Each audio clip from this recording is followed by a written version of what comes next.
They took the house. They put it in his name while his own mother could no longer say no. They forged the signature. They stamped it true. And 8 years later, that same man would stand in a title company off the square. He would watch his daughter set a recorded deed down in front of him. Her name would be on the only line that mattered. The pen was still warm in my father's hand. He leaned back from the new will. It no longer had my name on it. He smiled like a man tipping a waiter. Then he said it. "You'll never own a single brick of this house, sweetheart." He was right for exactly 8 years. Then the deed changed hands one more time. The name typed across the top was mine. He would still be living under that roof when it happened. He just would not be the one the rent got paid to anymore. He meant the white clapboard place at the end of Sycamore Street here in Tipton, Indiana. Sagging porch, a loose brick by the back step, the house his own mother grew old in. I didn't argue. I didn't cry. I was 24, and I just said, okay. My name is Holly Maddox. I keep other people's books for a living. Mostly that means I find the exact line where a number quit telling the truth. The week before my father cut me out, I caught an error of $3.18. Three different auditors had already signed off on it. Not a big number, just the wrong one. People think bookkeeping is about money. It isn't. It's about finding the precise spot where somebody decided to lie. I don't get loud. I get accurate. So I sat very still in the law office of a man named Pruitt. He's drawn up half the deeds and divorces in this county for 30 years. I let my father talk. The office smelled like printer toner and a floral plug-in losing a war by the window. There was a clock on the wall shaped like the state of Indiana. I stared at it. Gerald Maddox is a wide, comfortable man. Soft handshake. A real talent for making theft sound like stewardship. He tapped the will twice with one finger. "Your grandmother wanted things kept simple," he said. "Clean. All in the family." My brother sat next to him in a sport coat that still had the store creases in it. Brett is 2 years older than me. He has spent every one of those years being the answer to a question nobody actually asked. He didn't look at me once. He checked the will the way you check a paycheck for your own name spelled right. It was there. Mine wasn't anywhere on the page. Maybe you had a brother like Brett growing up. Maybe you were the Brett. Either way, you already know how the money tends to move in a house like ours. "There's the house and there's the rest of it," Gerald said. "None of that is anything you need to trouble yourself over now." Then came the line about the brick. He said it like some men say "I love you," like the generosity had cost him something. My mother, Diane, kept her eyes on her coffee. Nobody at that table told him to stop. Nobody at that table ever had. I did open my mouth once. I got as far as Nan promised me. Then my mother set her cup down in its saucer, soft as anything. "Holly," she said, "don't make this ugly, like I was the one holding a match. Like the ugly part was me saying a true thing out loud, not the page erasing my whole childhood in front of us." So I closed my mouth. I've spent a good deal of my life closing my mouth exactly like that. What none of them knew was what was zipped in the bottom of my bag. A plain white envelope, the kind you'd pay a bill with. My name on the front in my grandmother's cramped little hand. Holly, underlined twice. She'd pressed it into my palm the autumn before, on her own front porch, and folded my fingers shut around it. "Don't open this till you need to, sweet girl," she'd said. It was sealed that day in Pruitt's office. It would stay sealed a very long time. I carried the one thing that mattered straight through the meeting where they all decided I had nothing. When Pruitt asked if I had questions, I said no. I had about 40. I asked none of them out loud. I stood, thanked him for his time, and walked out into the lot off the courthouse square. I sat in the car a minute, both hands on the wheel, the way you sit still after a hard hit, not letting anybody see you check what's broken. Then I drove the 41 minutes back to Kokomo and reconciled a freight ledger to the cent before I let myself feel a single thing. Understand, I never once sat down and planned revenge. I'm not built that way. Revenge is loud, and loud things are easy to argue with. So I did the only thing I've ever truly been good at instead.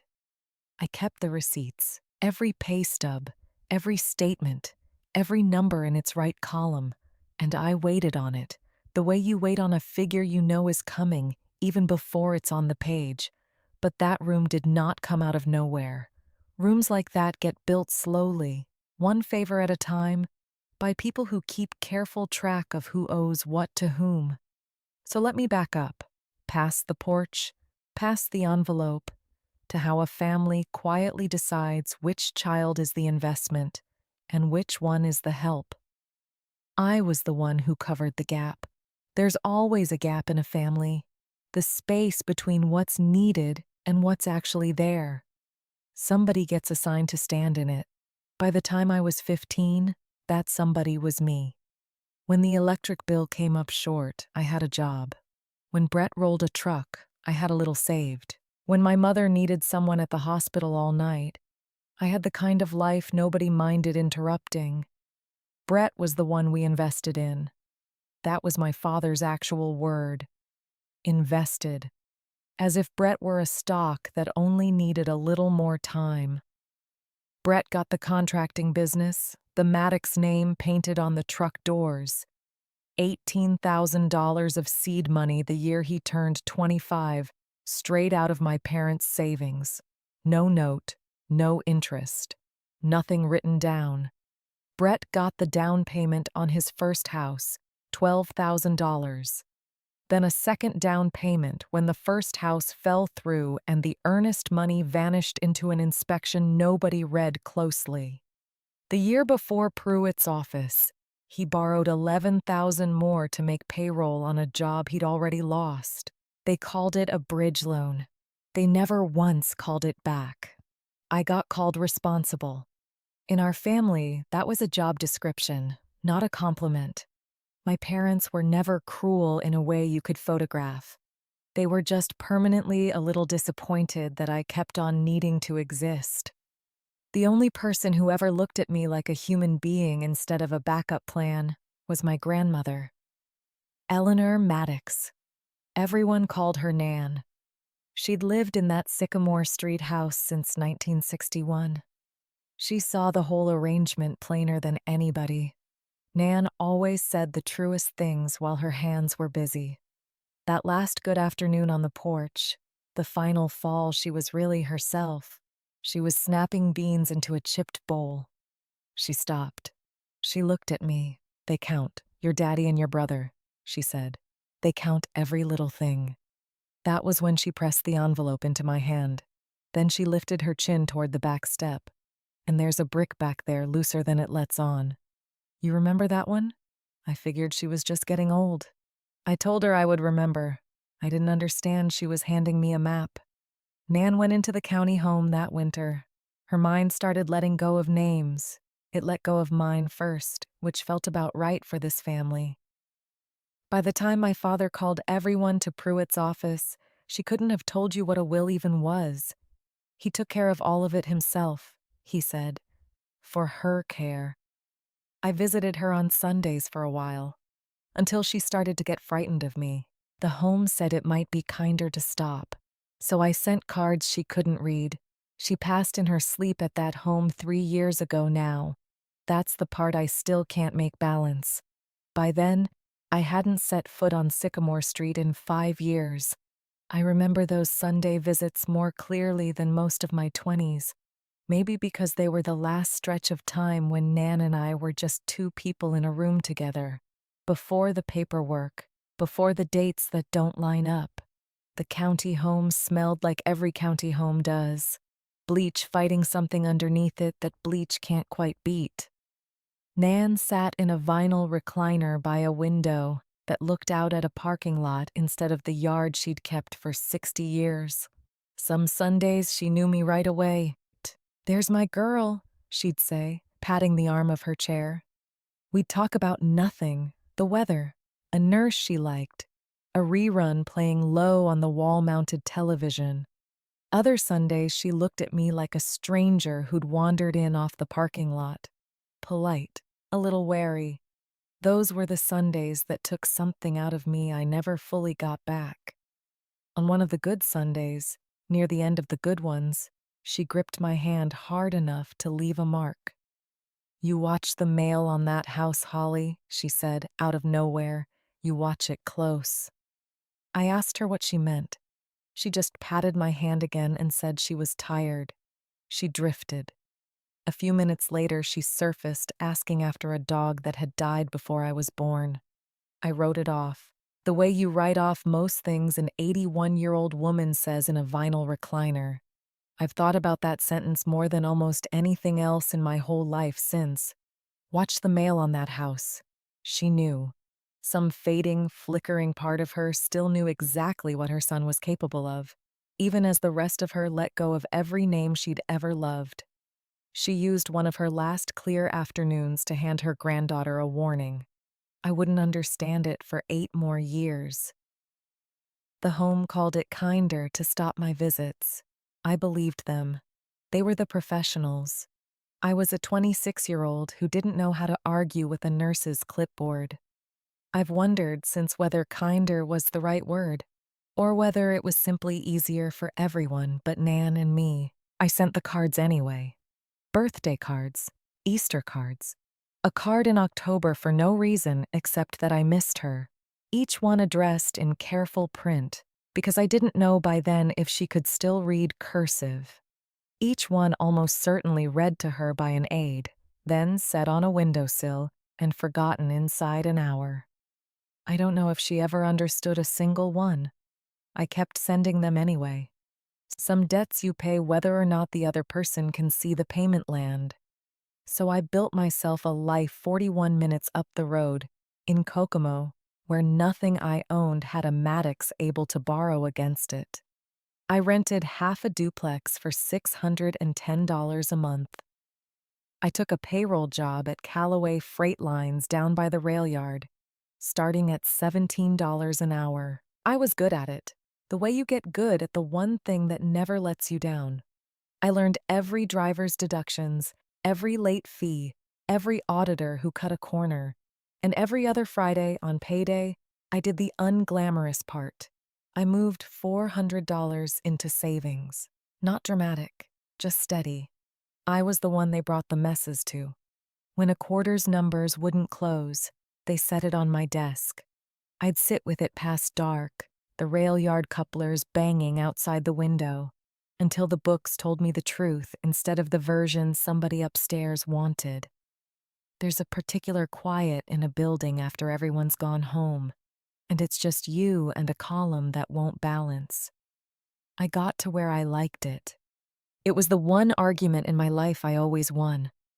I won't pretend it was a fortune. It was a payroll clerk's paycheck, minus rent, minus a used Civic I'd paid $9,000 cash for, minus the small, quiet life of a woman who didn't go out much. But I never touched the savings. 8 years of automatic transfers every 2 weeks into an account I treated as already spoken for. By that March, it held $206,040. I could have told you the 40 cents in my sleep. I couldn't have told you what it was for. I just knew how to wait by then. And the envelope rode along in the bottom of that bag the whole 8 years, sealed. Corners gone soft and gray. A question I kept choosing not to ask. Here's a habit you pick up keeping books in a county like this one. You read the legal notices, the back page of the Tipton County Tribune, the fine print, the trustees' sales, the lien filings, the names of people whose private trouble just became public record. Most folks skip that page. I found my own dentist on it once, which is how I learned to switch dentists. I read it the way other people read the obituaries, looking to see if I knew anybody on it. It was a Tuesday in March when I did. I was at my kitchen table, a cup of tea going cold. Halfway down the column, in gray 8-point type, sat an address I could have walked to blindfolded. 412 Sycamore Street, Tipton. Notice of trustees sale. Unpaid balance, $191,400. The white clapboard house with the sagging porch and the loose brick by the back step. The exact house my father swore I'd never own a single brick of. Set for public auction on the courthouse steps, first Thursday in May. A house paid off before I was born doesn't turn up on the trustees page by accident. Somebody had borrowed against it. Somebody had stopped paying it back. The refrigerator hummed. Outside, somebody's dog. I read the 4 lines 3 times. I didn't call anybody. I didn't cry. I opened a clean spreadsheet, the way I always do when the world stops adding up. Across the top of the first column, I typed one word: Sycamore. Then I got to work. The next morning, I brought the printout to work, folded small in my back pocket. I didn't trust myself to leave it home, where I'd read it 40 more times before lunch. Callaway Freight keeps a break room the size of a closet. 2 vending machines, a table nobody wipes down enough. That's where Denny Okafor found me staring at a legal notice instead of my usual spreadsheet. Denny runs the loading dock schedule. He sat across from me at that table most mornings for 6 years. He's the closest thing I have to a friend in this county. A wide, easy man who calls every driver chief regardless of rank, and has never once asked me a question I didn't want to answer. "You're doing the thing," he said, nodding at the paper without touching it. "The thing where your face goes flat and you start doing math in your head instead of talking to a person." "It's nothing," I said. "The first lie I told anybody in this whole story." He knew it was a lie the way he knows a driver's lying about traffic. "Okay," he said, easy as anything, and let it go. That's the kind of friend Denny is. An hour later, setting a coffee by my elbow without a word, he said, "Whatever it is, you've got vacation days nobody's ever seen you use. Use some." He didn't ask what for. I've thought about that a great deal since. The one person who never demanded an explanation was the one who ended up standing beside me, months later. For the only part of this that scared me. You've probably already guessed a piece of what I found in that paper trail. You haven't guessed all of it. The Tipton County Records Office sits on Jefferson, 2 blocks north of the square. A low brick building that smelled the same my whole life. Warm paper, floor wax, the cold tin smell of filing drawers that never quite close right. I'd been in that office 100 times for other people, chasing a lien for a freight customer, a clean title on a flatbed somebody wanted to sell. I'd never once walked through that door for myself. That Wednesday, I took a half day I'd been owed for 2 years.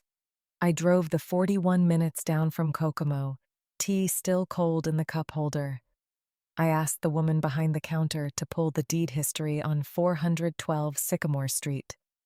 The woman's name was Carol. Reading glasses on a beaded chain, the patient face of somebody who spent 30 years explaining the difference between a deed and a title to people who came in angry. She typed the address. Her eyebrows went up a quarter inch, the way they do when a familiar name crosses the screen. "Tipton is the kind of town where the woman at the records counter went to high school with your aunt." "Maddox Place," she said. Not quite a question. "That's the one," I said. I didn't tell her it was my grandmother's. I didn't tell her anything. I've found that the less you explain, the more people assume you have a right to be standing there. I just said I was doing title work. Could she print me the full chain back as far as it went, plus any liens or mortgages of record? She said a quarter a page. I said that was fine. I'd brought singles. She came back with a stack still warm from the machine. I carried it to a long laminate table under fluorescent lights that hum at a pitch just high enough to make your back teeth itch. I read it the way I read everything, from the bottom up. You start at the oldest entry and walk the money forward, line by line. You don't skip a single transfer, because the lie is never in the line you expect.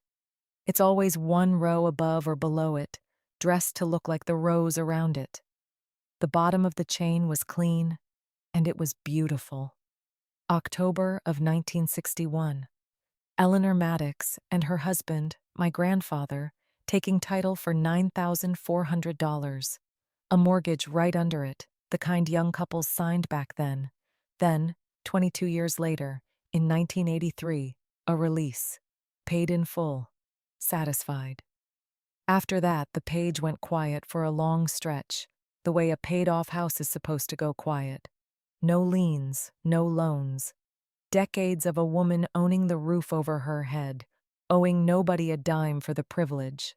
That was Nan. She used to say the proudest day of her life wasn't her wedding, and wasn't the day either of her children was born. It was the day she burned the mortgage papers in the kitchen sink and watched the smoke go up. She owned that house outright for the better part of 40 years. And then, 8 years ago, the quiet ended. There it was, near the top of the stack, in the flat language those documents always use. A deed. A transfer from Eleanor Maddox, an individual, to Gerald Maddox, an individual. Recorded that spring. The same spring I sat in Pruitt's office and heard I'd never own a brick of it.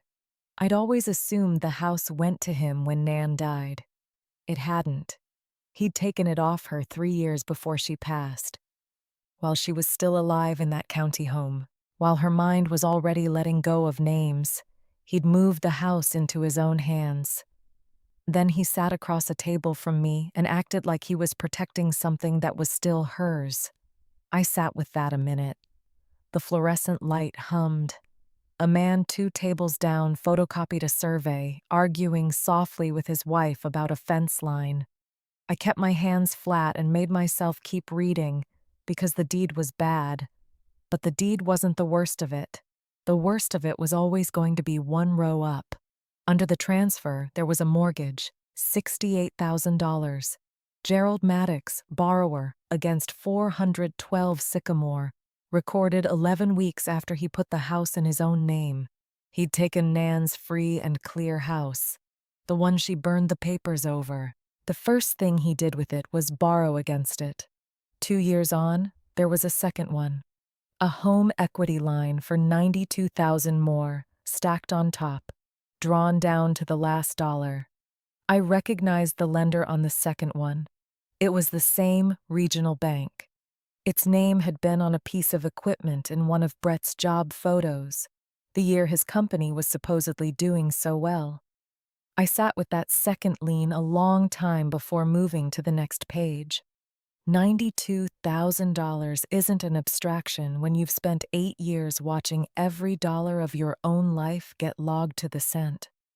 I tried to picture what $92,000 actually buys a failing contracting company.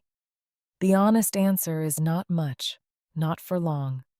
A few payrolls covered, a truck payment caught up, maybe new signage on the doors to look more solvent for another season. Debt like that doesn't solve a business. It only postpones the arithmetic. And postponed arithmetic always charges interest, one way or another, on somebody. You want to know why a house paid off before I was born showed up in 8-point type on the trustees page.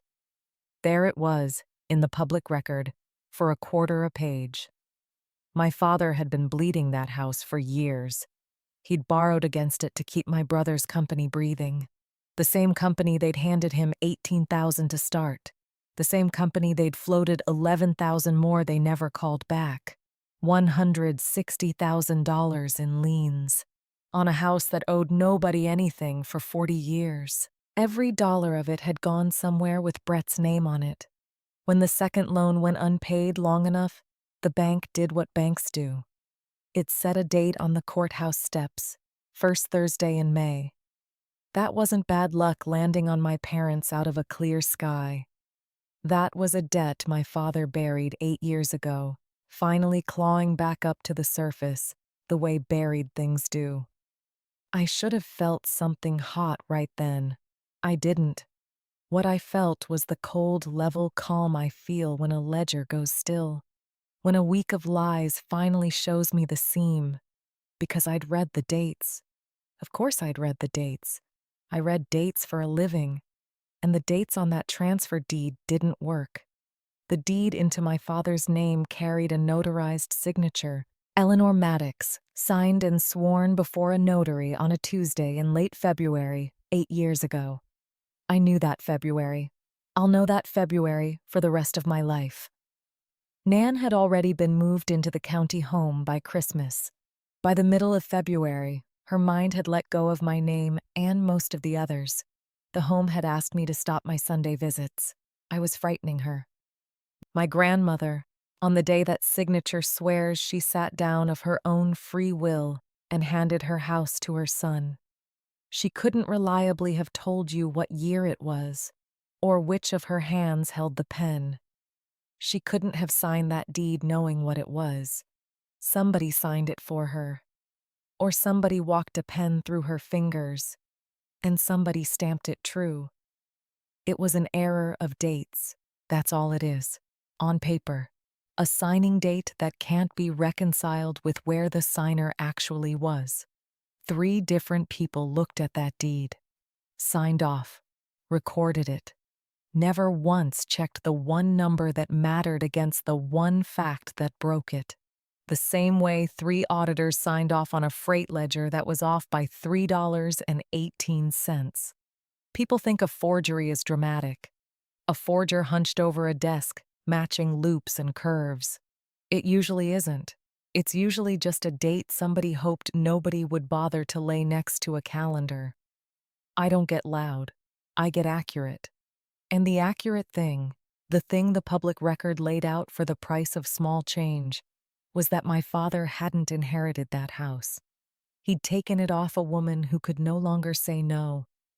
Then he'd spent it. Before I left the records office, Carol slid one more page across the counter, almost as an afterthought. "You'll want this too, since you're doing the whole chain," she said. "UCC filing, business collateral, not real estate, but it's got the same address on it as a notice party." It was a uniform commercial code filing, the kind a bank records against equipment and inventory instead of a house. The debtor was Maddox Contracting, LLC, Brett's company. The collateral was 3 trucks, a skid steer, and $41,000 of standing inventory. The notice party, the person the bank had to inform if it ever seized that collateral, was Gerald Maddox, personal guarantor. My father hadn't only mortgaged his mother's house to fund Brett. He'd personally guaranteed Brett's equipment loan on top of it. Whatever happened to the house, whatever happened to Brett's company, there was a second rope around my father's neck I hadn't even been looking for. I folded that page in with the rest and said nothing to Carol beyond thank you. But standing there under the humming lights, I understood this story had just grown a second engine. One I wouldn't fully understand the size of for another 6 weeks. I drove home that night without the radio on. 41 minutes of county road in the dark, grain elevators going by black against a sky the color of an old bruise. Something had shifted, and I knew it had shifted, and I was careful not to touch it too hard yet. For 8 years, the story I'd told myself was clean, sad, ordinary. My family loved my brother more than me. When the will came around, they wrote me out. That was their right. It was their house and their love, and they could spend both however they pleased, unfair, but legal. I'd made my peace with legal. This wasn't that story. The envelope had been riding in the bottom of my bag the whole drive, the way it had for 8 years. Corners soft as cloth. Nan's cramped little Holly underlined twice on the front. I hadn't opened it. I still didn't.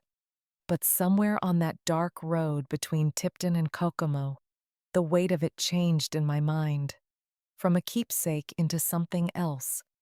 A woman who counted every little thing, who handed me an envelope and told me about a loose brick in the same breath. She hadn't been getting old and sentimental on her porch. She'd been a person who could see exactly where her own son was pointed, and she'd been quietly putting something where he couldn't reach it. I just hadn't understood yet what. So now I had a foreclosure, a forgery, and a number. The number was the only one of the three I could do anything about before the first Thursday in May. I went to work the next day like nothing had changed. That's a skill too, you know, showing up normal when your insides have rearranged themselves overnight. I clocked in at 7. I ran the driver deductions same as always. Denny asked if I was feeling better. I told him I was fine. He didn't push. He never does. But he watched me a little longer than usual over his coffee, the way you watch a kettle you suspect is about to whistle. That night, I didn't sleep well. I kept running the numbers in my head, over and over, the way you check a lock you already know is locked. 68,000, 92,000, 160,000 in liens on a house that never should have owed anyone a dime. I got up twice to check the printout was still in my bag, still real, still saying what it said the first time. It was. Some nights the truth doesn't get any easier just because you already know it. I want to slow down here, because it matters how a person actually decides a thing like this. It wasn't one clean decision. It was a week of smaller ones stacking on top of each other, like the pages Carol had photocopied for me. The first small decision: I wouldn't call my father and confront him with the dates. Confrontation without leverage is just noise. Noise is easy to argue with. My father has argued with noise his whole life and won every time. He's better at volume than anyone I've ever met.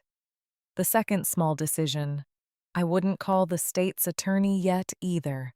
A forgery allegation with no standing, from a daughter publicly cut out of the will 8 years ago. That would read, to anyone official, like a bitter woman making trouble. I refused to hand them that story to dismiss me with. The third decision, the one that took longest to arrive at, the only lever heavy enough to move any of it, was ownership itself, not proof, not anger, a deed. I ran the math 4 separate times that week, on 4 separate evenings. I didn't trust myself to trust a number I'd only checked once: 206,040 cents in savings. A small line of credit against my paid-off Civic, worth maybe 4,000 more if I needed it. I told myself I wouldn't need it. Borrowing against a car to buy a house felt like a shape I didn't want my own life to take. Not after everything I'd just read about my father's shapes.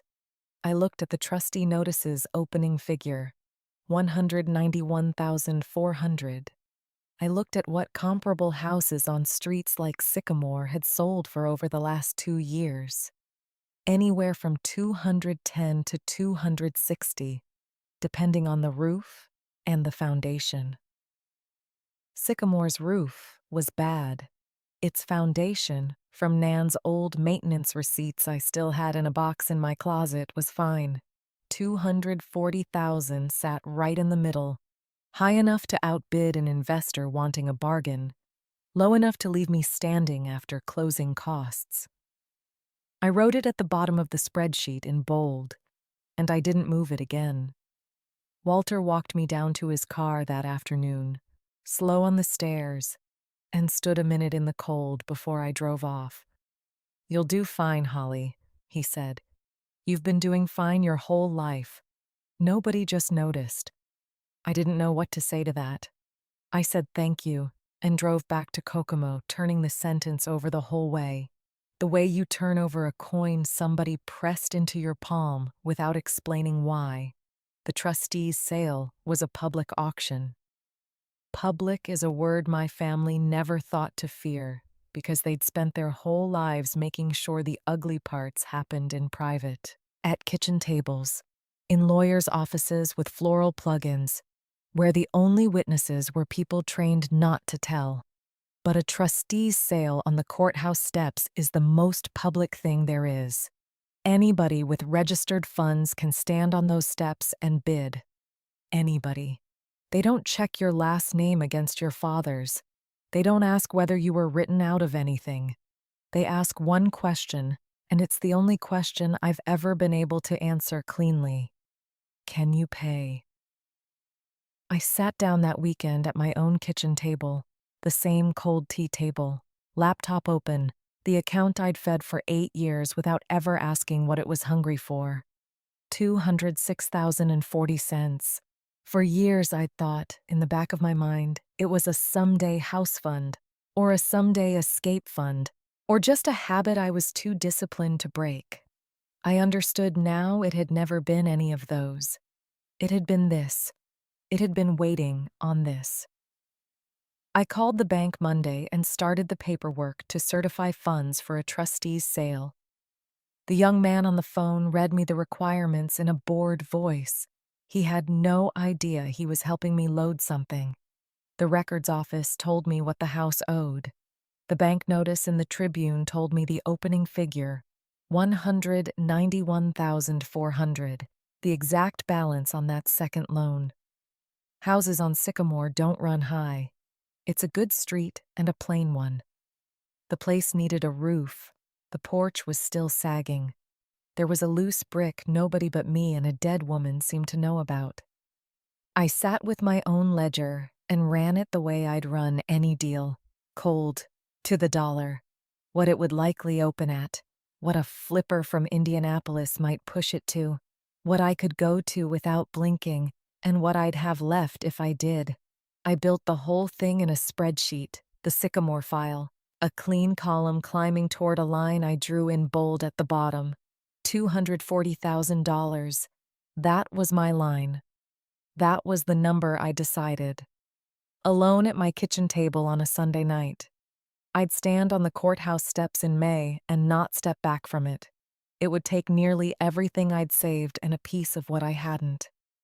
But it would clear the debt, clear the lien, put the deed to 412 Sycamore into a single name that wasn't my father's and had never owed my brother a thing. I didn't tell anybody, not the bank beyond what they needed, not a soul at Callaway except Denny.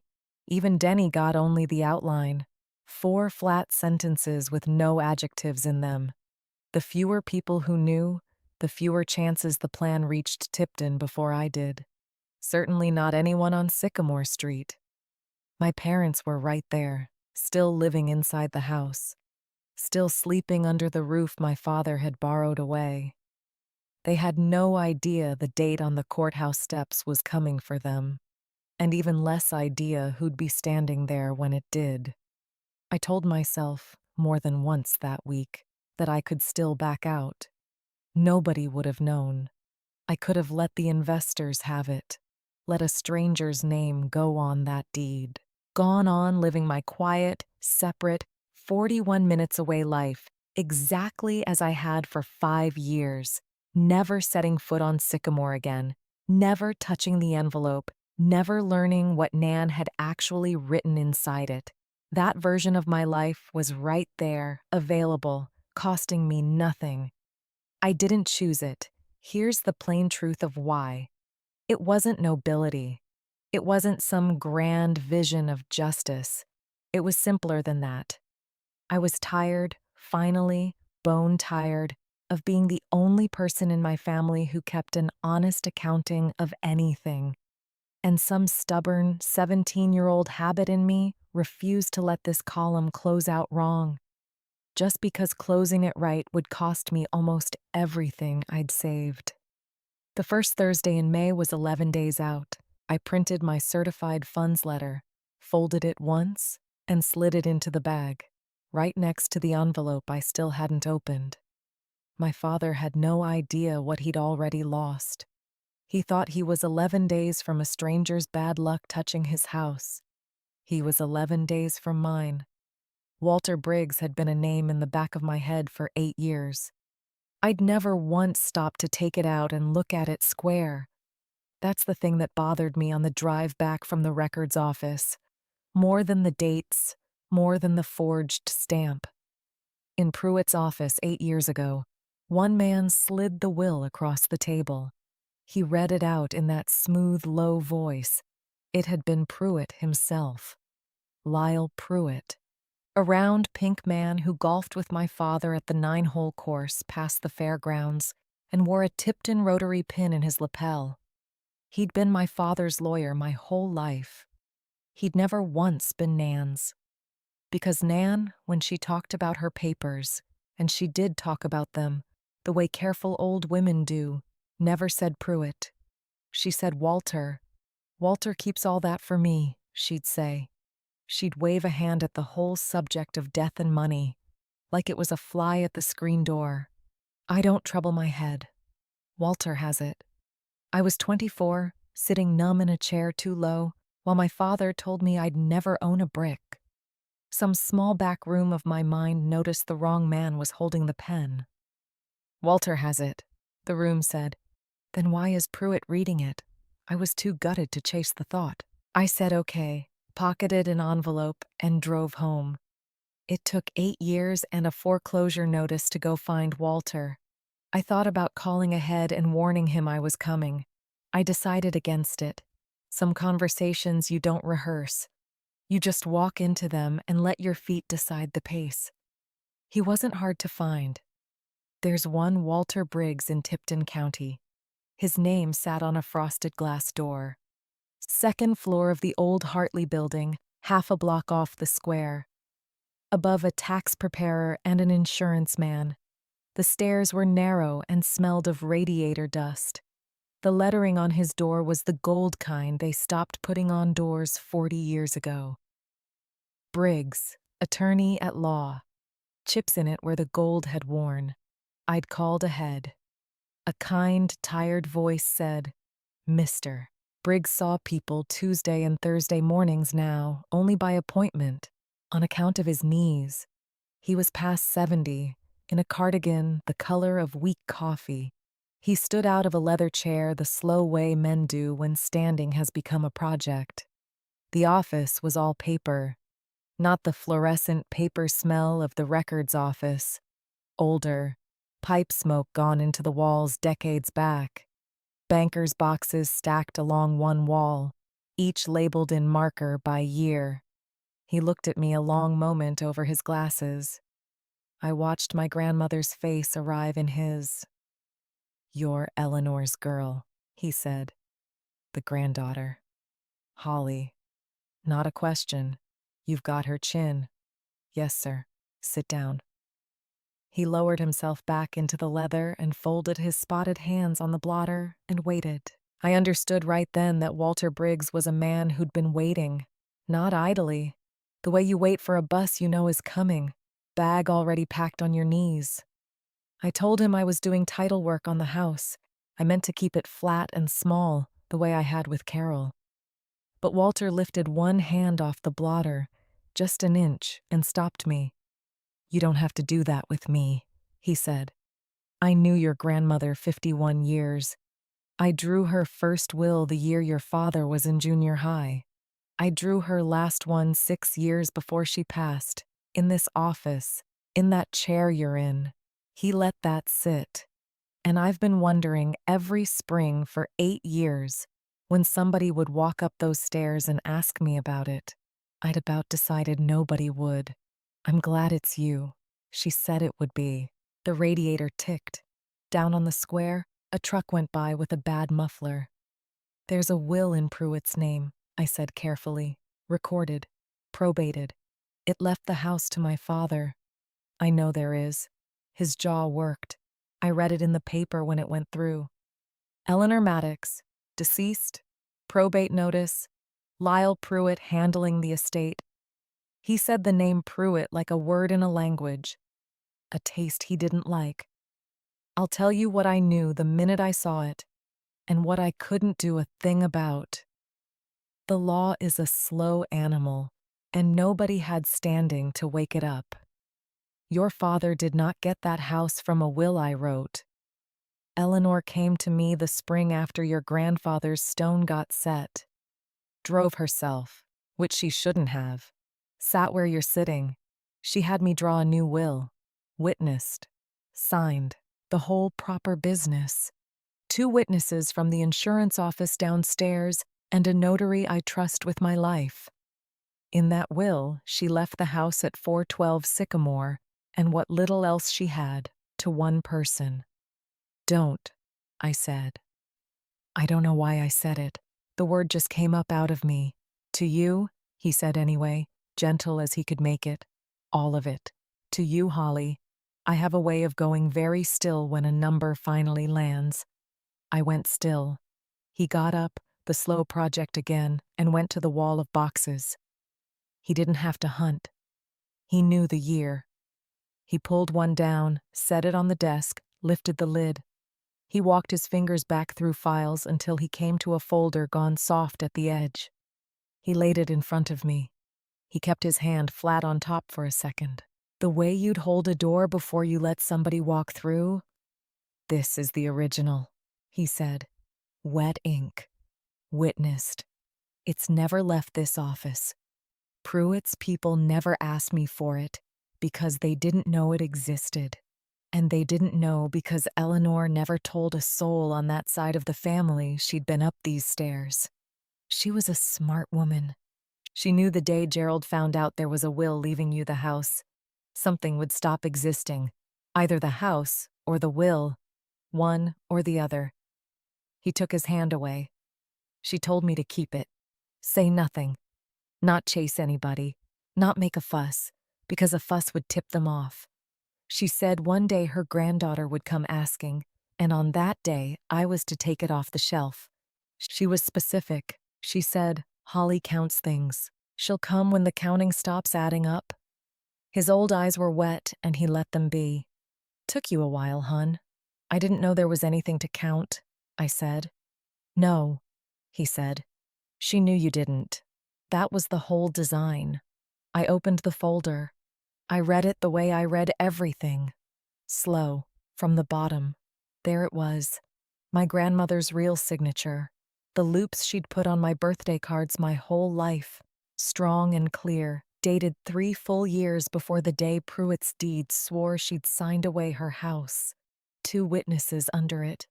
A notary's seal pressed deep into the page. Last will and testament of Eleanor June Maddox. And my name, my whole name, typed plain in the body of it like the most ordinary fact in the world. To my granddaughter, Holly Ann Maddox, I leave my home at 412 Sycamore Street, Tipton, Indiana, and the whole of my remaining estate, valued at this signing at approximately $14,000 in savings and personal property, that she may always have a place that is only hers. That was when I finally took the envelope out of my bag.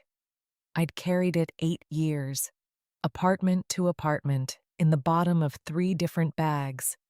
The corners had gone soft as cloth. Her writing on the front, Holly, underlined twice, had faded to the gray of old pencil.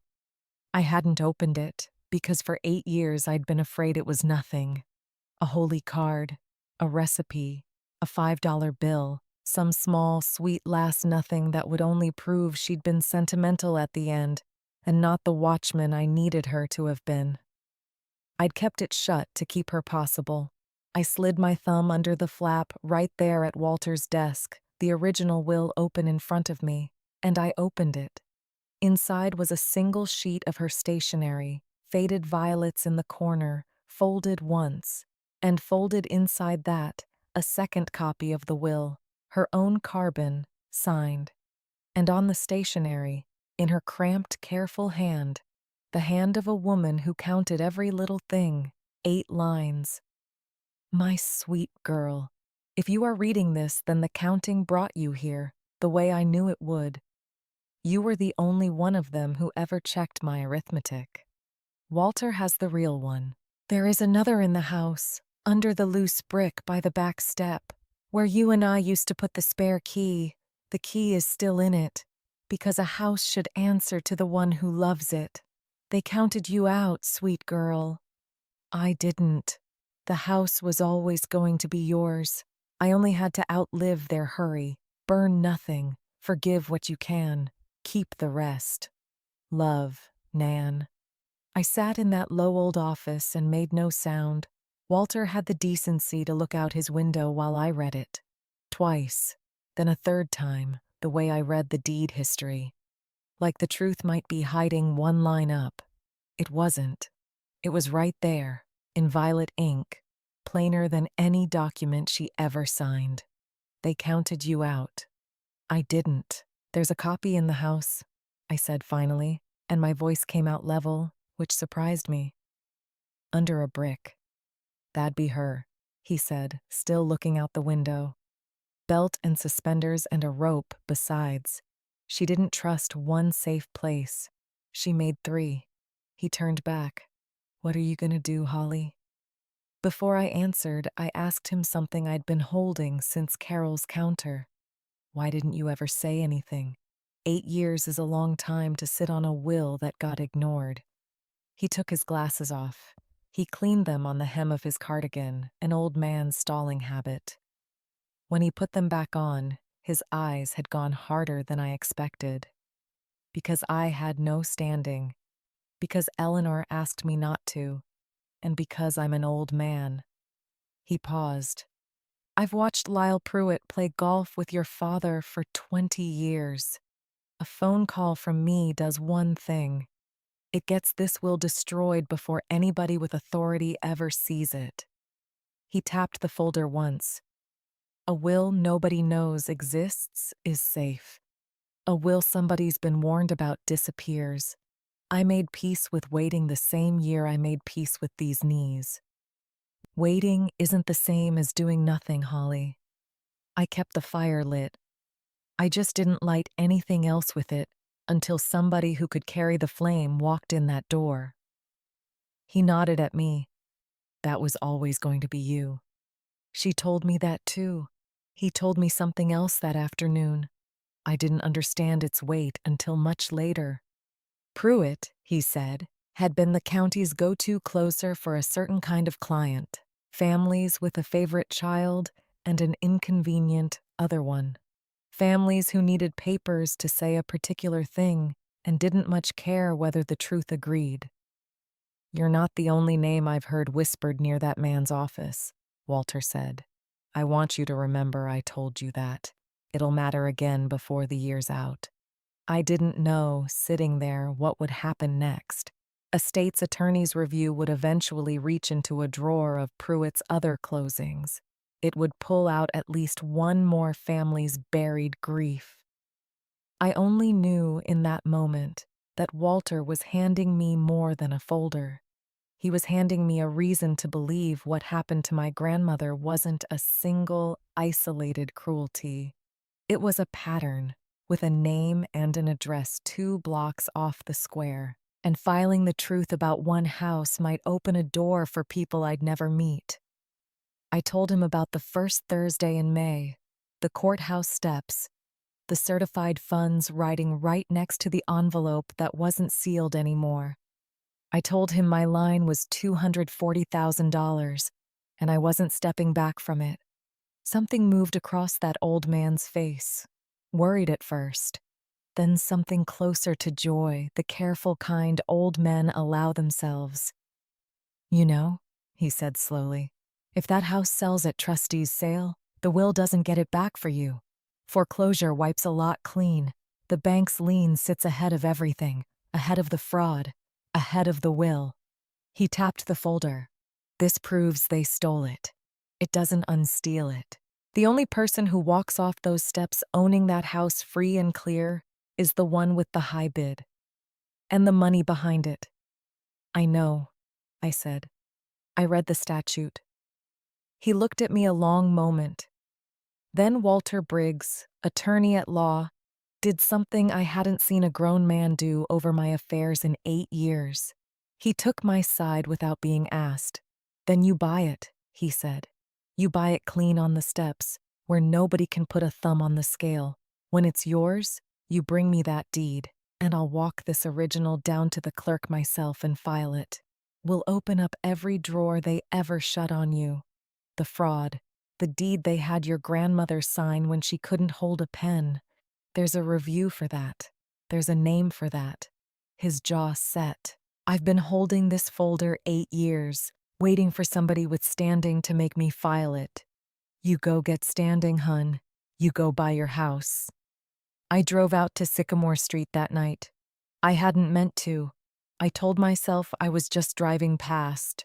The slow loop you make past a thing that's about to be yours or about to be lost, and you don't know which yet. But I parked 2 doors down under the big sycamore the street is named for. The porch light was off, the way it had been off for years. The bulb had gone, and my father never climbed up to change a thing he could stand to leave broken. A blue television flicker in the front window, my mother's silhouette, my father's chair, the whole quiet machine of their evening, running like always, with no idea what the first Thursday in May had loaded onto its tracks. I went around back. I knew the yard in the dark better than I knew most things in daylight. The grass needed cutting. The back step was right where it always was, 3 concrete steps with an iron rail Nan used to grip going up. There at the bottom, second course, third from the corner, was the brick. The loose one. The one she'd shown me when I was small enough to think a loose brick was the best secret in the world.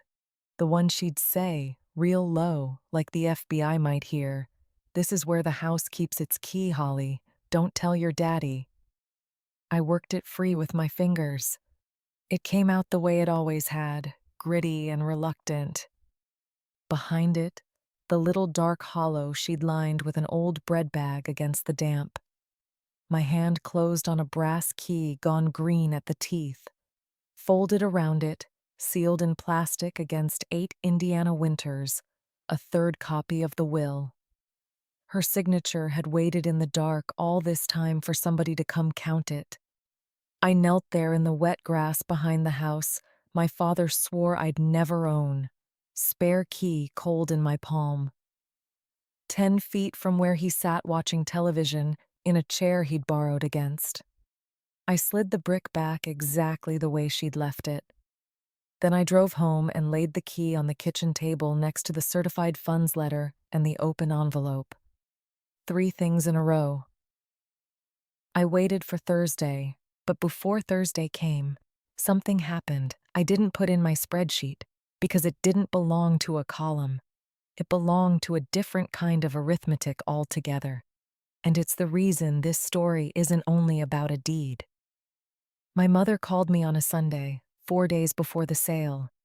Her voice doing the small, bright thing it does when she wants something and has decided sweetness is the cheapest way to get it. "Holly, honey, it's been a while," she said, as though the while had been my doing. "Your father's been under a lot of pressure lately. Some paperwork with the house, nothing to worry about. But if you had anything set aside, even a loan, family helps family." I stood at my own counter. The key from under the brick sat 6 feet away in a kitchen drawer. I listened to my mother ask me, 4 days before the auction, whether I'd loan them money to save the house I already owned. I didn't tell her. I didn't correct her. I said I'd think about it. The way you say you'll think about a thing you've already finished thinking about. I hung up and stood very still in my kitchen because that phone call told me something the deed history never could. They hadn't called because they missed me. They'd called because the gap had opened again, and I was still, after everything, the name on the list of people who covered gaps. Remember that. It matters later. I asked her before I let her go how much they needed. She hesitated, the way people hesitate right before they say a real number out loud for the first time. 40,000, she said, "just to get current, your father says. Just to buy some time with the bank. 40,000, on top of the 68 and the 92 already bled out of that house. On top of the 18 and the 11, Brett had already taken clean, an even $169,000 total if I'd said yes to that fourth number, too. I did the sum in my head before she finished the sentence, the way I do every sum. I understood there was no bottom to this particular well, that just to buy some time is a sentence a family like mine will say forever if you let them. One number at a time, each smaller than the last, so it feels reasonable. Until you look up 8 years later and you've paid for a house you'll never own a brick of. That same week, driving through town for gas, I passed the lot where Maddox Contracting kept its trucks, out past the fairgrounds, on the state road. Only 2 trucks sat on it now, where I remembered 4 the last time I'd driven past without meaning to look. A man in a repo company vest was walking the skid steer up onto a flatbed. Brett stood off to one side, phone to his ear. His other hand pushed through his hair, the way our father does when a number won't move for him. I didn't stop. I didn't need to. I'd already read the UCC filing. I already knew the collateral list by heart. 3 trucks, 1 skid steer, 41,000 in inventory. And here it was, live, through a windshield at a stoplight. The exact figure from a page in the records office, turning into steel and rubber, rolling backward onto a truck bed. Brett never saw my car. I sat at that light a beat longer than the signal required. Then I drove on to the gas station, and I didn't tell anyone what I'd seen for a long time. Thursday came up gray the way May does in Tipton, the sky the color of a nickel, the courthouse limestone dark from overnight rain. I parked on the square at 9:45. I sat with the certified funds letter in my lap. $240,000 in one line of bank type. I checked the figure twice. Once down, once up, the way I check every total that has to be right. It hadn't moved. Numbers don't move on their own. People move them and then lie about it, but the figure itself just sits on the page, waiting for somebody to count it honest. Denny was waiting on the courthouse steps when I got there, hands in his jacket pockets, looking entirely too big and calm for a Thursday morning foreclosure crowd. I hadn't asked him to come. I found out later he'd asked Carol at the records counter, on his own, what a trustee's sale actually was. I'd finally told him the barest outline the week before, over the same break room coffee. 4 flat sentences with no adjectives in them. Figured you shouldn't stand on cold steps by yourself for something this size, he said. That's the entire reason Denny Okafor gets a real place in this story. I didn't argue with him. I've learned not to argue with the rare kindness that asks for nothing back. The trustee's sale was held on the south steps, facing Jefferson, under the bolted metal sign that lists the day's foreclosures. Print nobody reads unless it's their own name caught in it. Maybe 9 of us out in the damp, a pair of investors I knew by sight from the county filings, men in quarter-zip pullovers with a phone in each hand, a woman from the bank, a deputy who read the notice in the flat voice of a man reading off a parts list. The legal description of 412 Sycamore Lot and Block. The white clapboard house where I learned to add turned into surveyor's language. And a starting number. It opened low, the way these things do. One pullover man put up 191,400 just to hear his own voice in the square. The bank's woman nudged it to 210,000. The pullover man went 220. I let them swing at each other. I've sat through enough sales of repossessed forklifts up at the yard in Kokomo. I know the worst move is bidding early and hungry. All that does is teach the room how badly you want the thing. So I held still until the numbers got tired. Until the man in the green pullover said 235,000, with a little roll of his shoulder that meant he'd found his ceiling. Then I said it. 240. Even and low, the voice I used to read the last line of a long ledger. He looked over at me. A plain woman in a rain jacket, no second phone, nothing on her face. He was waiting for me to blink. I don't blink. I total. The deputy asked for 245. The square went quiet, but for a freight truck, downshifting somewhere out on Jefferson. The bank's woman shook her head. The green pullover slid his phone into his pocket, which is the whole body language of a man already walking to his car. Going once, going twice. The deputy brought his folder shut against the flat of his hand, a soft little clap doing the work of a gavel. Mine.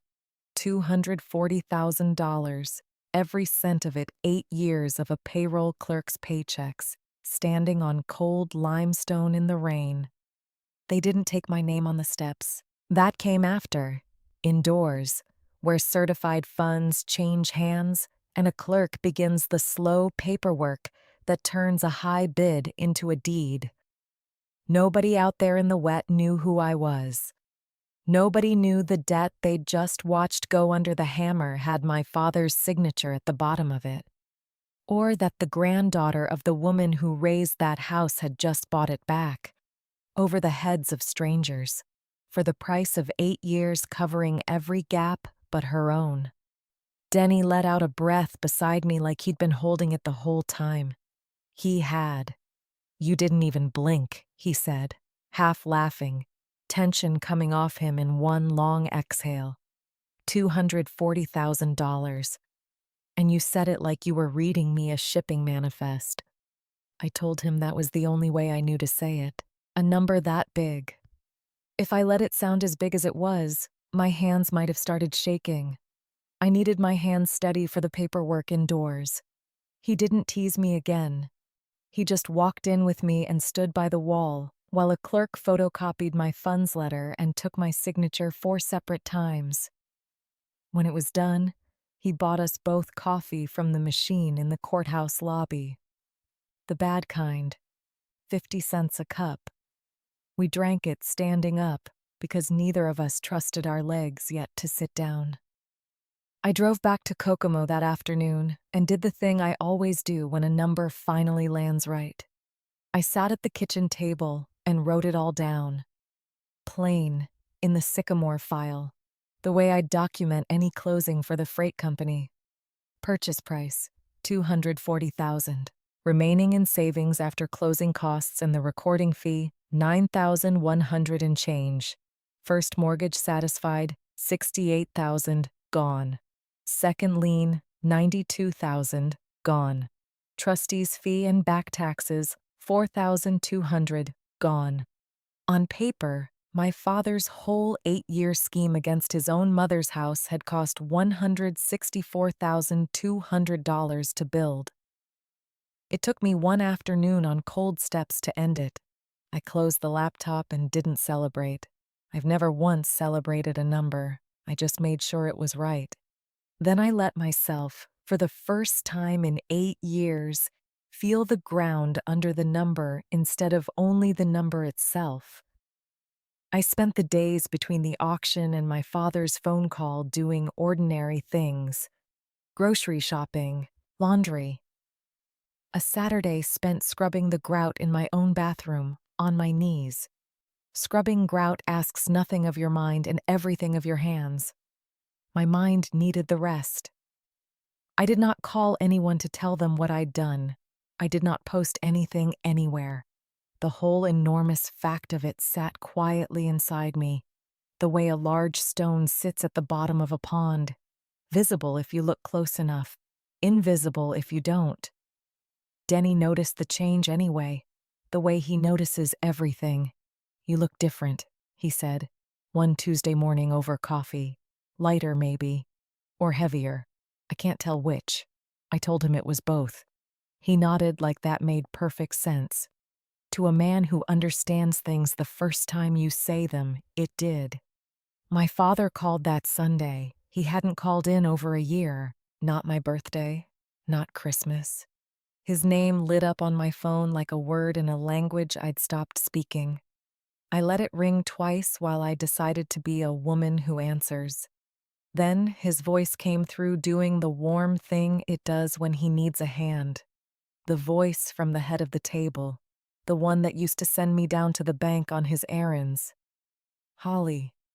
Hey, sweetheart. The word went into my stomach like a swallowed stone.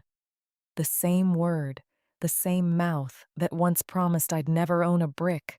Listen, your mother and I have hit a little snag with the house. Some outfit bought the note right out from under us at the county. Investors, vultures, you know the type.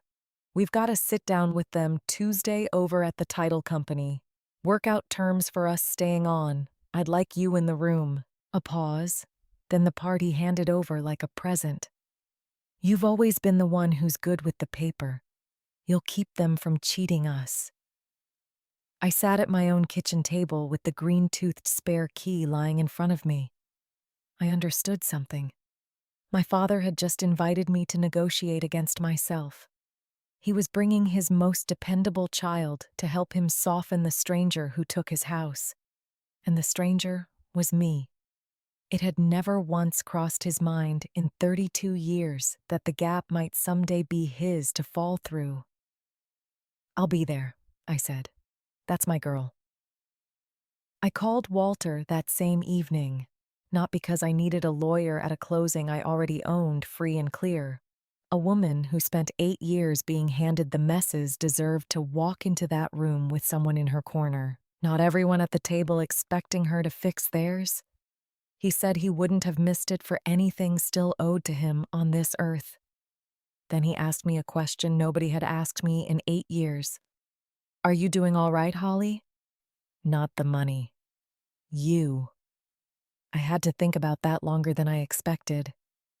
I think I'm about to be, I said. Between my father's call and the Tuesday sit-down, my mother invited me to Sunday dinner. The way she had every few months for 8 years, without much meaning behind it, and this time I went. I told myself it was recon.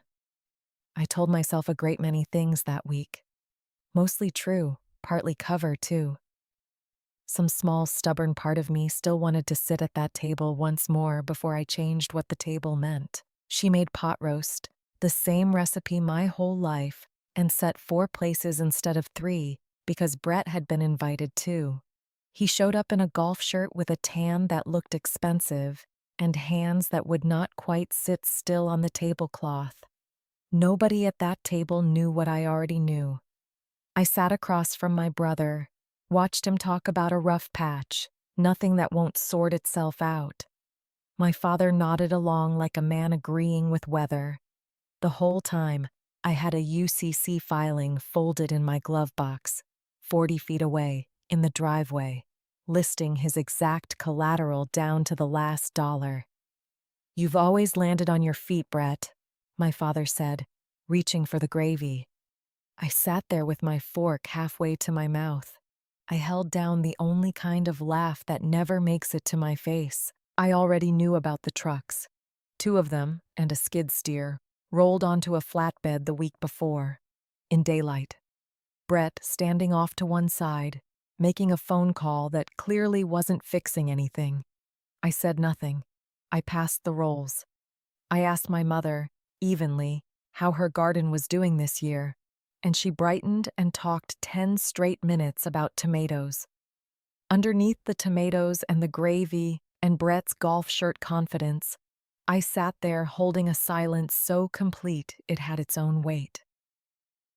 The kind of silence you can only keep if you already know how the whole story ends, while everyone else at the table thinks it hasn't started yet. Near the end of the meal, my father set his fork down and looked at me in a way he hadn't in years, almost searching. You've been quiet tonight, Holly. Everything all right at the freight company? Everything's very balanced, I said, meaning it 2 different ways at once. He took it as small talk and moved on to asking Brett about the dealership's summer numbers. I finished my pot roast and thought about a spare key in a kitchen drawer 41 minutes up the road, and about how strange it is to sit at a family table, being the only one who can see the whole shape of the thing coming. I drove home that night with the radio off again, same road, same grain elevators, and understood something I hadn't let myself understand before. I wasn't doing this out of anger. Anger burns hot and then burns out, and I've never once in my life had the kind of anger that lasts 8 years. What I had was patience, a much colder fuel, and it burns a great deal longer. I'd been running on it since I was 15 years old, without ever giving it that name. The title company runs out of a converted storefront off the square, between the diner and the shoe repair. Gold leaf on the front glass says closings. The back room smells of carpet shampoo and scorched coffee. I got there early, the way I get everywhere early. I took the far chair at a long laminate table. Walter Briggs settled beside me in his good cardigan, a banker's box down by his shoes. A closing agent named Denise sat across from us, clicking a pen. My parents came in at 10 past, which is my father's way. Late enough to make the room wait. He wore the sport coat he keeps for church and funerals. My mother followed a step behind in her good blue cardigan, purse held in both hands against her chest like a hymnal. He was already talking as the door swung, already mid-performance. All I'm saying is, let's be reasonable here. 40 years we've been in that house. Whoever bought it wants a paying tenant, not a fight on their hands. Then his eyes went around the table and caught on me. The warm voice stumbled on the step. Holly, good, you made it. He took the chair straight across from mine. He squared his shoulders. He still did not understand the room had already turned over under him. He thought I was on his side of the table. Where's the buyer, the investor? They send a person or just a lawyer? They sent everyone they're going to send, I said. In front of me was a plain manila folder, the kind I've pushed across 1,000 desks at the freight company. I didn't raise my voice. I've never won one thing in my life by raising my voice. The people who get loud in a meeting already lost the arithmetic, and they're hoping noise fills the hole where their numbers should be. I don't get loud, I get accurate. I opened the folder, drew out the one recorded page, turned it to face him, and slid it 18 inches across the laminate.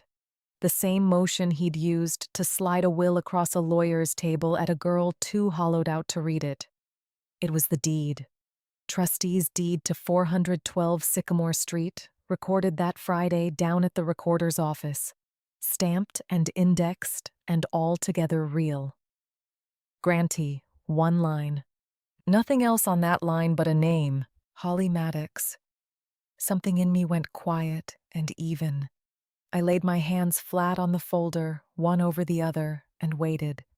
He read it like a man sure there's an error somewhere, going back over the line for the place the mistake had to hide. There wasn't one. His mouth moved with no sound in it. My mother leaned in, read it over his forearm, and made a small noise behind her fingers. "This is a mistake," he said, but the church coat steadiness was running out of him. "You bought it." "With what?" "You're a payroll clerk, Holly." "With 8 years," I said.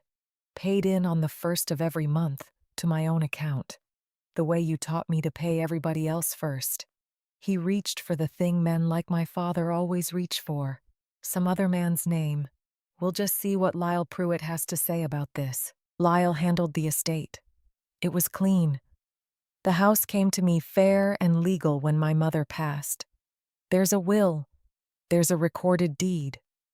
"There is a will," Walter Briggs said. He'd been so still in his cardigan, I think my father had filed him away as part of the room. Some old man the title company kept on for decoration. Walter reached down into the banker's box by his shoes. He took his time about it. Walter Briggs had waited 8 years for the chance to take his time. He set a soft-cornered folder on the laminate and opened it with 2 careful fingers. "Walter Briggs. I kept your mother's papers 51 years, Gerald. I drew this one for her myself, in my own office, in my own chair. She signed it in front of 2 witnesses and a notary.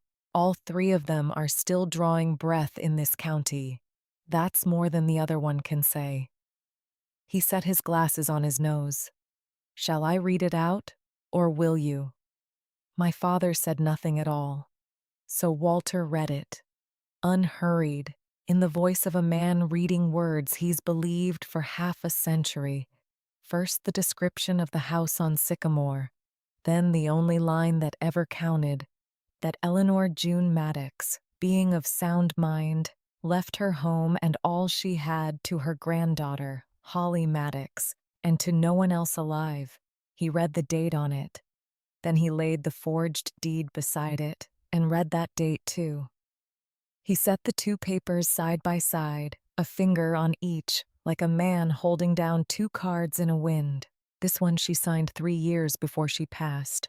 Witnessed and notarized and sound, he said, tapping the real one. He moved his finger.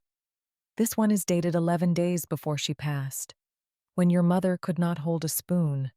It is witnessed by no one whose name I can find on a living soul in Tipton. I've wondered 8 years which it was. The recorder's office answered me last week. He took the glasses back off. The notary seal on it is a photocopy, Gerald. They didn't even spend the money on a real one. My father had quit performing. He sat in his funeral coat looking older than I'd ever let myself see him. My mother had turned in her chair to study the side of his face like a stranger she'd been packing lunches for across 40 years. I pulled the chain of title myself, over on Jefferson, I said. Still even, still quiet. It took one afternoon. Nan left that house clear of everything, no liens, burned the mortgage the year I was born. Then your name goes onto it. And 11 days later, there's a loan against it, $68,000. 2 years after that, a second one, 92,000 more. I looked at him. To prop up Brett's company. You put your mother's house under Brett's payroll, Brett's trucks, Brett's bad bids, the same way you put 18,000 of your own savings under him at 25. And 11,000 more the year he lost a job you never even told me he'd lost. When Brett went down anyway, the note came due, and the house couldn't hold the weight one more season. It wasn't vultures, Dad. It wasn't some investor out of the blue. It was your own arithmetic finally walking in the door. That house was always going to the steps. The only open question was who'd be standing there with the money when it did. Nobody spoke for a long moment. Denise had stopped clicking her pen. Out front, the diner's lunch crowd clattered behind the glass, ordinary as any noon in town. He tried once more, and it came out small. So that's it. You put your own mother and father out on the street. No, I said, because I am not him. I'd counted that page too, alone, late, more than once. You can stay. The furnace is good for another winter. I had a man out to look at it. $410, paid. I slid a second sheet across the table, plain as the first. It's a lease, month to month, $900 a month, $300 under what the place would fetch. I ran the comps myself. You sign it, you keep the place up, you stay. I let it sit the way he always used to let things sit. Rent's due the first of the month. You can mail it. I'll send you where. He looked at that lease a long while. I watched him do the thing he'd never once done for me at any table in his life. Arithmetic he couldn't talk his way around. $900 a month against a market rent of $1,200, a furnace already paid for. A daughter who could have put him on the street, the law fully behind her, who had instead built him a floor to stand on. Cheaper than he deserved, steadier than he'd ever built for me. He signed it. His hand shook doing it. The first time in my whole life I'd seen my father's hand shake over anything that wasn't a golf putt. Walter filed the original that Friday. He didn't trust it to the mail. He carried it down to the recorder's office himself, one stare at a time, on the bad knees. He stood at the counter while Carol pressed Eleanor June Maddox's true signature into the county's permanent book at last. 8 years late, where no one could quietly misplace it again. From there, it moved through offices that don't much care whose feelings are in the way. The state's attorney asked for the file. A review opened into the deed Pruitt had recorded, into the photocopied seal that notarized it. A man who forges one rarely stops at one, so somebody pulled the rest of Pruitt's filings too. A whole drawer of them. A family across town had been told for years their own mother's papers were settled and closed. They got a letter saying the matter was open again. Before the leaves turned, the painted name came down off Lyle Pruitt's door, 2 blocks from the square. The county struck him from its list of approved closers. The second note, the one my father signed to keep Brett afloat, went into default with nothing left under it to seize. The house had walked out from beneath the loan. Brett's company was already bones, $41,000 behind on its own equipment lease. I only learned that figure later, almost by accident, from a man at Callaway who'd repossessed the flatbed himself. For the first time I could remember, the figure that wouldn't come out even belonged in their column, not in mine. Confused. That was the word my father tried out on me once, weeks after the closing. On the phone, low and careful, testing whether it would still work.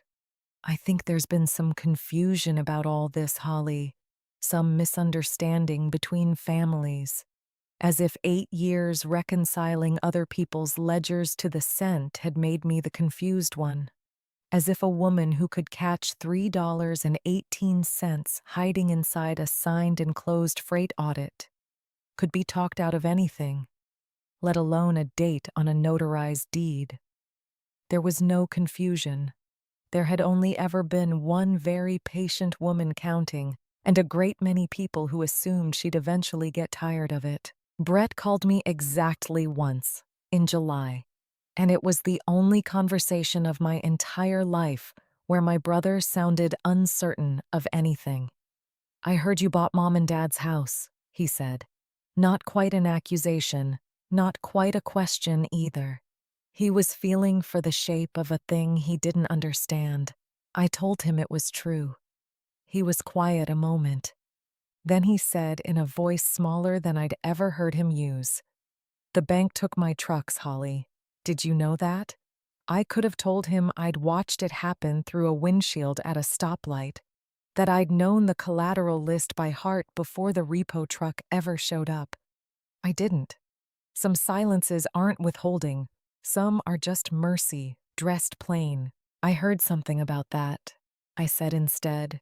True, and also the smallest true thing I could offer him.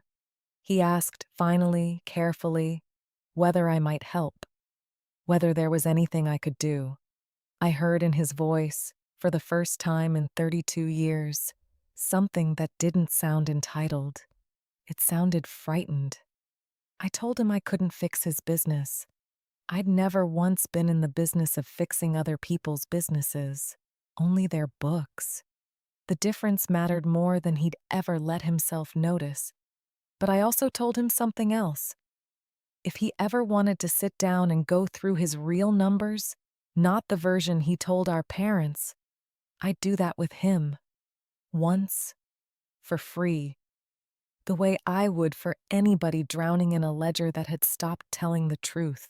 He didn't take me up on it that summer. He called again in October and did.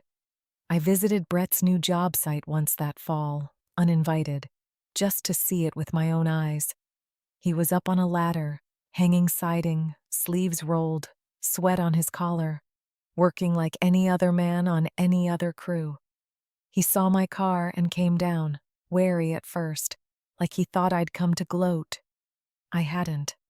I just wanted to see him doing honest work with his own 2 hands for once, instead of borrowing someone else's. "Looks good on you," I told him, and I meant the ladder and the sweat and the ordinary Tuesday of it. He didn't know what to do with the compliment. Neither of us was used to me giving him one that didn't come wrapped around a loan.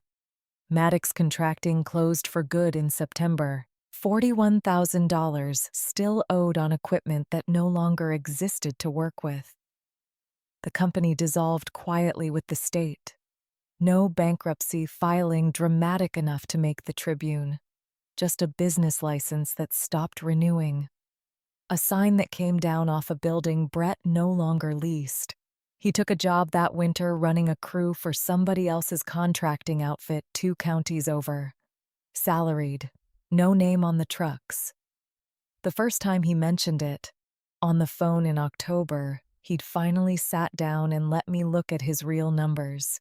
He sounded almost relieved to say the word employee out loud. "It's not what I pictured," he said. "But the check's clear." I told him that was worth more than most pictures I'd ever seen. It was the first honest sentence I think my brother had said to me since we were children. My mother's Sunday dinners kept coming, spaced further apart than she wanted and closer together than my father probably expected. I went to some and not others. I never once explained my reasoning. A woman doesn't owe her calendar as testimony to people who spent 32 years never explaining theirs. At one of them, in August, she caught me alone in the kitchen drying dishes. Without looking at me, she said, "I should have asked more questions 8 years ago. About the papers, about all of it. Not an apology, not exactly. My mother has never once managed a full apology. She orbits them, gets close, peels away at the last second, same as she did with the coffee cup the day they cut me out. But it was closer than she'd ever come. I let it be enough for that particular Tuesday. I've learned waiting for a perfect reckoning is its own kind of debt, and I was done carrying debts that weren't mine. I drove out to the cemetery on the edge of town that same weekend, the small one behind the Lutheran church. 3 generations of Maddoxes lie in a row there, under a single shared oak. Nan's stone is plain granite, her name and dates, and underneath, one line she picked out herself years before she needed it. She kept a good house. I stood there a long while, the deed folder still in my car. I'd taken to carrying it everywhere that summer, the way I once carried an unopened envelope. I told her, out loud, in an empty cemetery with nobody but a distant mower to hear me. The counting had finally come out even. I told her about the brick and the key and Walter's 51 years of waiting, and I told her the porch light worked now. I don't know what I expected to feel. What I felt was something close to relief. The specific relief of finally closing a file you've kept open far longer than any file should stay open. I could almost hear her say it, the way she used to talk in half riddles over her bean pot. "I didn't leave you the house. I left you the only key that mattered, and you had to grow into the size of hand it takes to turn it." I've never decided if I actually remembered her saying something like that once, long ago on the porch, or if I simply needed her to have said it. Eventually, I stopped trying to decide. Both answers led me to the same quiet peace, and that was enough. The state's attorney's review of Pruitt's filings closed formally the following spring, a full year after I stood on those courthouse steps in the rain. It found that Pruitt had knowingly notarized or caused to be notarized at least 3 deeds and 1 additional will, all using a photocopied seal, all using signatures obtained without the knowledge of the elderly signers, mine among them, and 1 other family. The Hendersons, out past the county line, whose own mother's small estate had quietly been redirected 6 years earlier. Almost the identical pattern. A favored son, a fading matriarch, a deed that appeared exactly when needed and never a day before. Pruitt surrendered his license rather than fight the finding. He never went to prison. Fraud that patient and paperwork-shaped rarely sends anyone to prison in a county this size. It mostly just costs a man his name on a door, his standing at a 9-hole golf course. For a man like Pruitt, That may have been closer to a real punishment than anyone expected. The Hendersons got their mother's small estate reopened, split the right way at last. It started, however, indirectly, with a payroll clerk asking a records clerk for a quarter a page. Carol at the records office asked after me once that summer when I came back in for an unrelated freight lien. "How'd that title work turn out?" she asked. Not quite fishing, but close. Small towns talk, even when nobody officially tells them anything. I said it turned out fine. She smiled like she already knew more than that. And maybe she did. Tipton is the kind of place where a deed changing hands eventually reaches everyone, one conversation at a time, whether you announce it or not. I want to tell you what the weeks after that closing actually looked like, because they weren't dramatic, and drama was never the point. I kept working at Callaway. I still caught the small errors nobody else saw. The deduction coded twice. The driver shorted $40 three pay periods running because a supervisor kept fat-fingering a field. I still drove the 41 minutes down to Tipton most Sundays, not because anyone asked me to. There was a house on Sycamore Street that answered to my name now. A woman keeps an eye on the things that answer to her. The first of the month came around.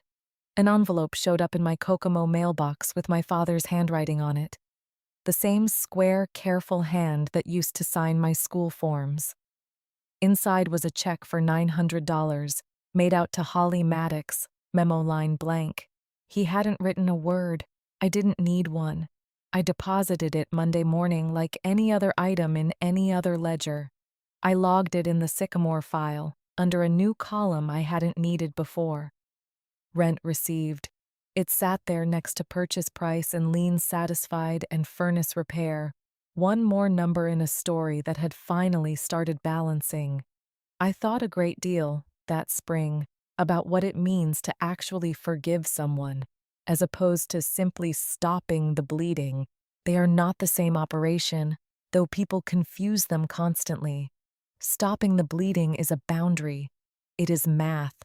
It is a lease with an end date. Forgiveness is something else, something slower, something I was not at all sure I owed anybody yet, least of all a man who had forged his own mother's signature, then lectured his daughter about confusion. I did not force myself toward it. I let it come, if it was ever going to come, at its own pace. The way you let a bruise fade instead of pressing on it to check. My mother called again in June, a different call from the one before the auction, quieter, less bright. She asked if I'd come to Sunday dinner, not for money this time, just dinner.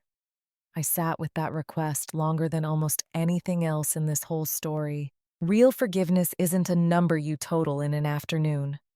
I told her I would come once and see how it felt. I didn't promise a second time. I've learned a boundary isn't a wall, it's a lease, month to month, renewable only if both sides keep up their end. I drove out to Sycamore Street the next evening at dusk. The sky over the grain elevator turned soft orange in early summer. The streetlights were still making up their minds. I had a stepladder from the yard in the back of the car. A 4-pack of bulbs from the hardware on Main, $6.40. A receipt I kept out of nothing but habit. The television was already going blue in the front window. Same blue light, same 2 chairs, same evening, turning its same slow circle as always, except that now the first of the month would find them, the way it finds everyone, and they'd write my name on the line where the money goes. I stood the ladder against the porch post. The dead bulb backed out of the socket with a dry grit of corrosion. Burned out so long ago the glass had gone smoke gray on the inside. My father had looked at this dark porch every night for years and decided, every night, that it could keep being dark, that a broken thing a man can step around isn't worth the climb. I'd spent 32 years being the one who made the climb for him. He'd been right about one thing that afternoon across the lawyer's table. I never did want a single brick of that house. What I wanted, the whole 8 years of it, was simple: to take my shoulder out from under other people's roofs, to set the weight down on the ground where it belonged. I was doing it at last, one small turn at a time. I threaded the new bulb in by hand, snug, the way Nan taught me to do a thing properly once, so I'd never have to do it twice. Then I came down the ladder and reached past the screen door for the switch my whole childhood had lived under. The bulb caught on the first try. I threw the switch, and the porch burned gold all the way down to the street. My father opened the front door a crack, silhouetted against his own blue television. He looked out at the light like a man who'd forgotten a porch could do that. He didn't say thank you. I didn't expect him to. Some debts get paid in silence, and I've gotten very good at reading silence for what it actually is. Behind him, through the crack in the door, I could see my mother in her chair, half turned toward the porch now instead of the television. Watching the new light fall across the yard, she's kept flowers in for 40 years. For just a second, before she noticed me noticing, her face did something. I hadn't seen it do that at me since I was a very small girl. It looked almost proud. "Rent's on time," he said instead, which from Gerald Maddox was as close to gratitude as I was ever likely to get. "I know," I said. I checked. Same day every month since June. $900, 4 times now, 3,600 total, every cent of it logged.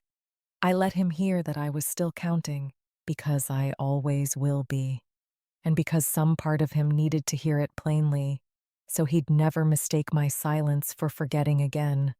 I folded the ladder and carried it back to the car in the last of that gold light. Past the sycamore the street is named for, past the loose brick I've never once told him about, and likely never will, past the mailbox where a check will arrive on the first of every month, for as long as this arrangement holds. I didn't look back at the house until I was in the driver's seat with the door shut. It looked, from there, like any other house on any other street in any other small town. Ordinary. Lit. Paid for. That was the whole point. I hadn't wanted a monument. I'd wanted an even column.